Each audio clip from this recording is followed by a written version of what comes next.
I'm 11 years old, and before I ask my question, my dad really used to love listening to lectures, and he passed away a few days ago. So can you please make dua for him? And now to my question. Okay, what's your question? My mom is wondering if she can do any special deeds or any special dua for my dad so he can get rewarded. And what can I do for my dad? Okay, I pray to Allah Azza wa Jal that He expands your father's grave so that it would be a garden of paradise, and that Allah would fill it with fragrances, favors and blessings from Jannatul Na'im, and that He would join you, your mom and your loved ones with Him under the flagship of the Prophet alayhi salatu wasalam in Jannat al-Firdaus bi'idhnillahi subhanahu wa ta'ala. As for your question, Akhi, the Prophet alayhi salatu wasalam told us that when an individual dies, all of his good deeds are interrupted, except for beneficial knowledge or a continuous sadaqah or a righteous offspring that would make dua for him.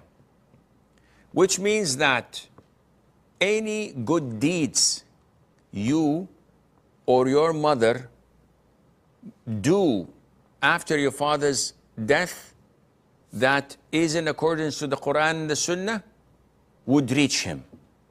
And the scholars have listed these good deeds as follows. Number one, dua, which includes general dua. Oh Allah, expand his grave. Oh Allah, ease his questioning. Oh Allah, elevate his level in paradise. And also seeking forgiveness. Allahumma ghfir lah, Allahumma arham, Allahumma afih.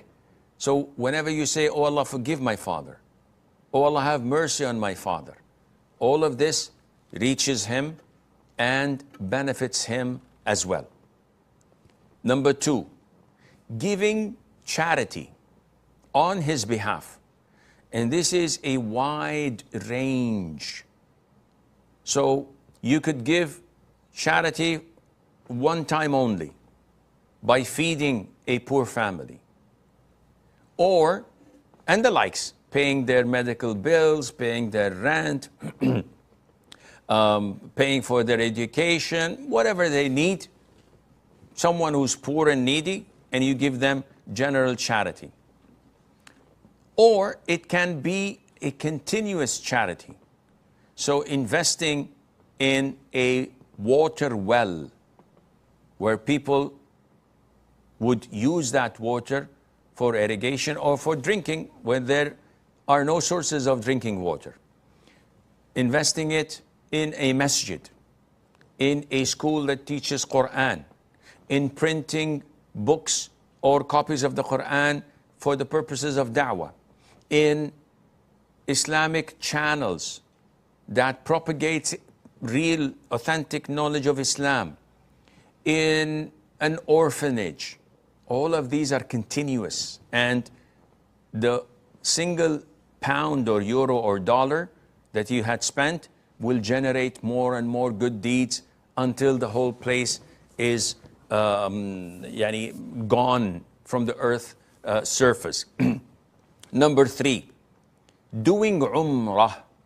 So I performed Umrah for myself once in a lifetime, and I can do as many as I wish afterwards and donate the reward to my father, to my mother, to anyone who is deceased, and I would like to benefit them.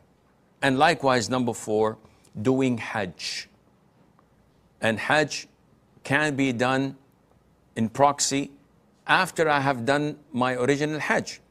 So if I've done my Faridah Hajj once in a lifetime, I can do it afterwards.